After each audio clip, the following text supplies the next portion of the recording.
the other side first and tried to attract people to it, Lord knows what kind of success that they would have had. In the deep, deep future, when all these communities are already built out, when the metaverse is already a real thing, don't know how people will attract their own tribe to it. But I know now that the tribes are the ones that are building out the metaverse. So again, there is a substantial importance in becoming involved in these PFP communities, because right now, these are the communities that exist, that you can find niches and you can find, different projects that align with your personality.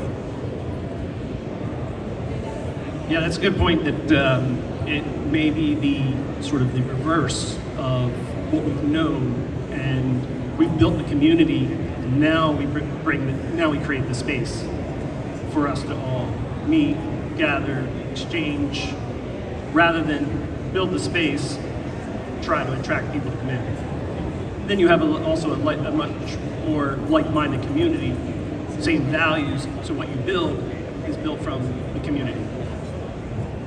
And I belong to a substantial amount of these communities. So I entered the Web3 space as a collector.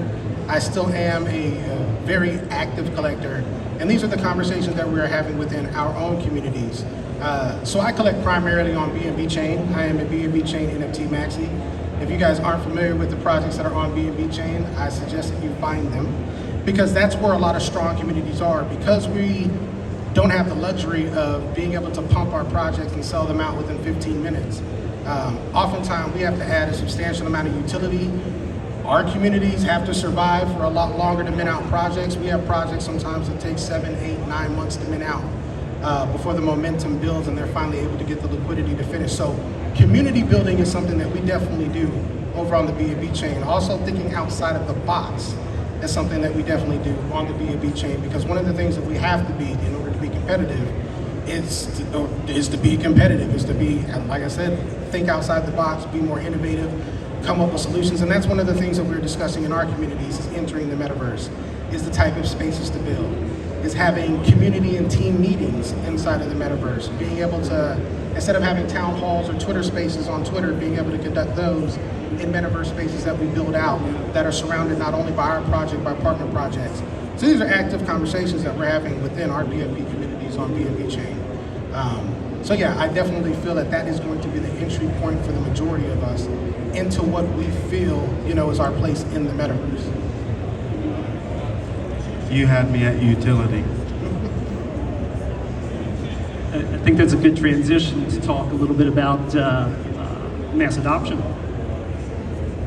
How do we bring, so a few 100,000 maybe, there's like what, 50,000 active wallets trading NFTs? There's 8 billion people on the planet.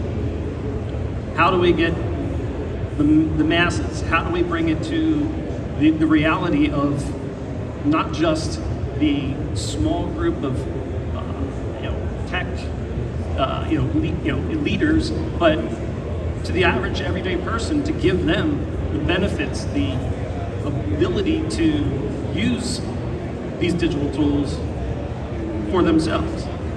Whether it's access, whether it's reach, whether it's education or advancement, there's going to be a lot of challenges to doing that.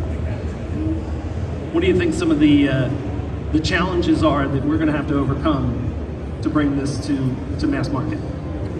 Yeah. So the unfortunate reality of the blockchain right now is that it is hard. You definitely do need a technical advantage.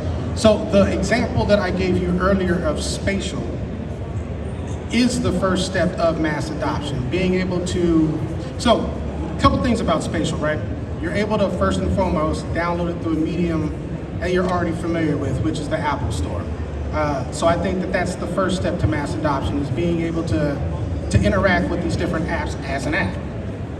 Second thing with spatial is that you're able to upload art to it without having to connect to a wallet.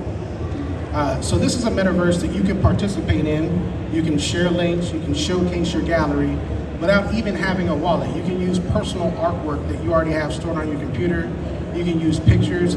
And this is good practice for, and actually still a great showcase, because you can use it in that way. Even if you never have a wallet, this still allows the average person who wants to showcase their artwork in a digital medium in the metaverse to do so without having any technical expertise other than downloading an app and connecting their pictures. Now, going further than that, when we're talking about our PFP communities, when we're talking about real blockchain, yes, the unfortunate reality is that it is difficult.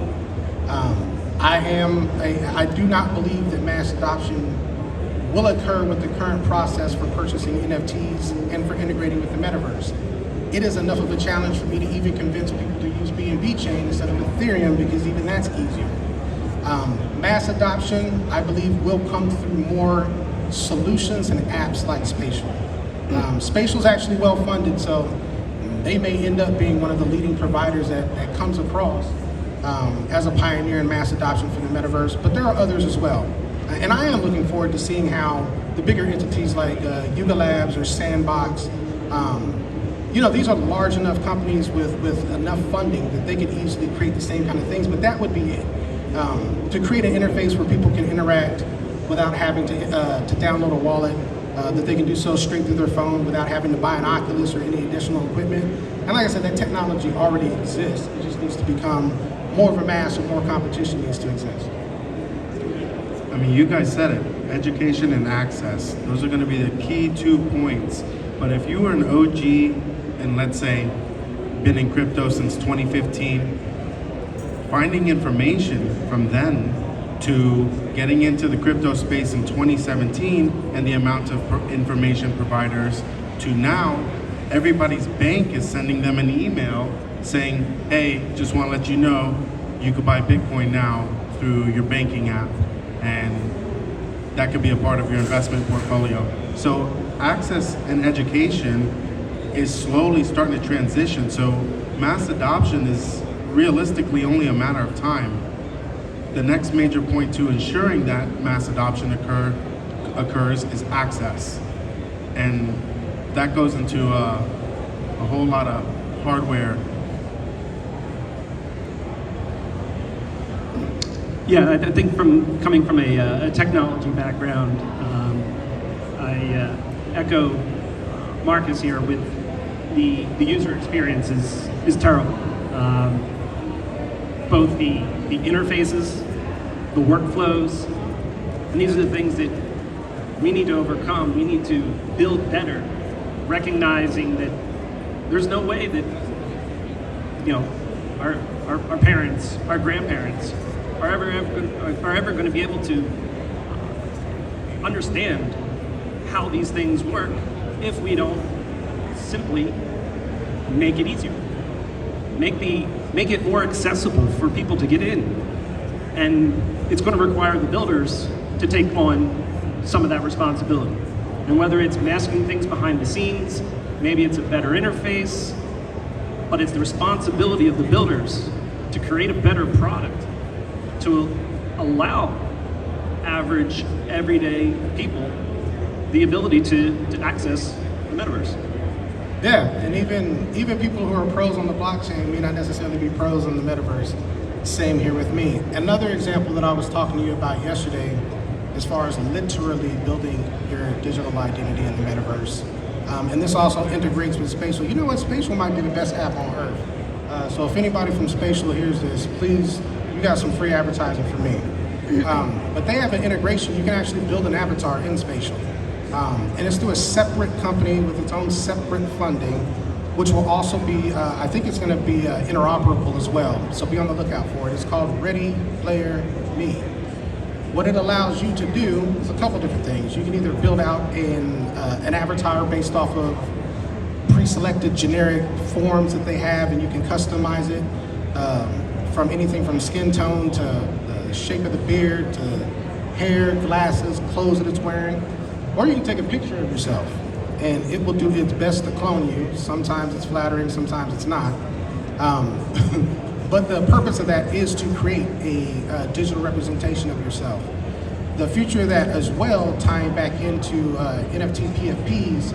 I don't know if you guys ever saw way back, there was a cool project, I think it was from Dead Mouse. He had this mouse head NFT, it was sick, right?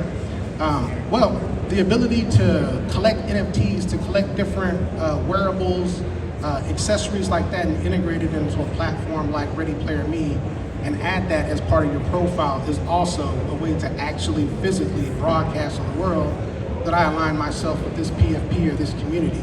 You know, think of the power of being able to wear World of Women swag in the metaverse, or being able to wear me bits or CryptoPunk swag, or like other things that represent an actual cause. Being able to wear those things in the metaverse as your wearables, things that you own, being able to integrate them into your avatar.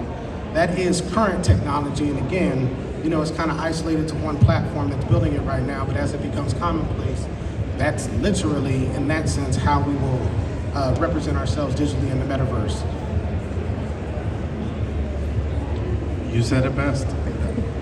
I mean, I don't even know truly where to go on the metaverse aspect, because then you start getting into how are you going to integrate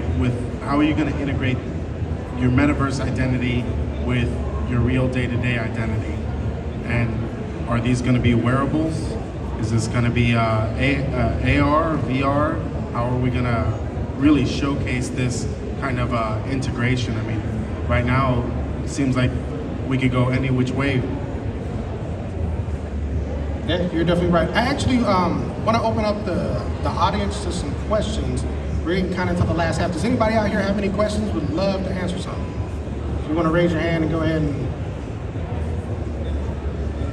Yes, ma'am.